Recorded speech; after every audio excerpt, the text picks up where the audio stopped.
ఆంధ్రప్రదేశ్లో ప్రస్తుత పాలకులు నాకు తెలిసి దేశంలో చెప్పే మాటలకు చేతలకు ఏమాత్రం సంబంధం లేని నాయకత్వం ప్రభుత్వం ఉంది అంటే బహుశా వీళ్ళే కావచ్చు.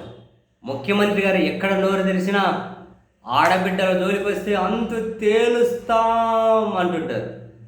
ఆయన ఉప ముఖ్యమంత్రి ఉంటారు. ఇంకా ఆయన గురించి ప్రస్తావించుకోకపోవడమే ఉత్తమం లేండి. ఎందుకంటే అటువంటి వాళ్ళ గురించి ప్రస్తావన అనవసరం. ఇంకా ఆయన గురించి ఇంకా హోంశాఖ మంత్రి గారు, మళ్ళీ మహిళా హోంశాఖ మంత్రి గారు, ఈ బ్యాచ్ వీళ్ళందరూ కనుక ఆడబిడ్డల జోలికి వస్తే ఇజ్జాతం అంటూ ఉంటారు. తీరా ఆడబిడ్డల మీద ఎన్ని అఘాయిత్యాలు జరిగినా, ఎన్ని దారుణాలు జరిగినా వీళ్ళ దృష్టిలో ఒక గడ్డిపోచతో సమానం. అసలు స్పందన ఉండదు, సీరియస్నెస్ ఉండదు. నిన్న నెల్లూరులో ఫార్మసీ పూర్తి చేసుకున్న విద్యార్థిని ఒక అమ్మాయిని, ప్రియా అని ఒక అమ్మాయిని ఒకడు అత్యంత విచక్షణరహితంగా కత్తితో పొడిచి చంపేస్తే కనీసం ఒక కండోలెన్స్ వ్యక్తం చేసి వాళ్ళ కుటుంబానికి ధైర్యం చెప్పడానికి కూడా చంద్రబాబు నాయుడు గారి ట్విట్టర్ హ్యాండిల్లో స్పేస్ లేకపోయింది.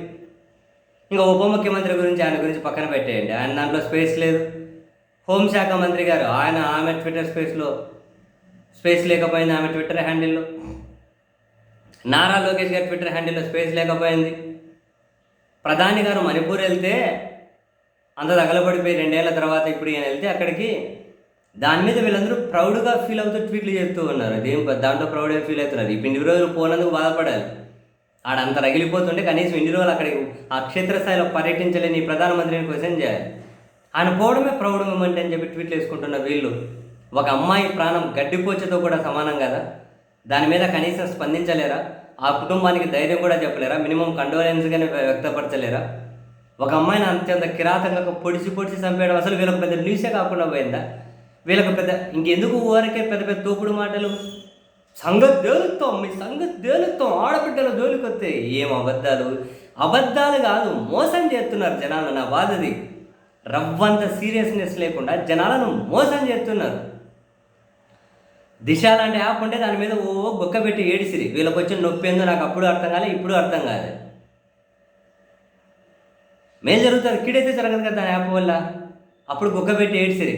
అబ్బో ఈ హోంమంత్రి గారు అయితే అప్పుడు దాన్ని తగలబెట్టరు. ఎందుకో మరి ఏమి బాధ ఏందో ఎవరికి అర్థం కాదు.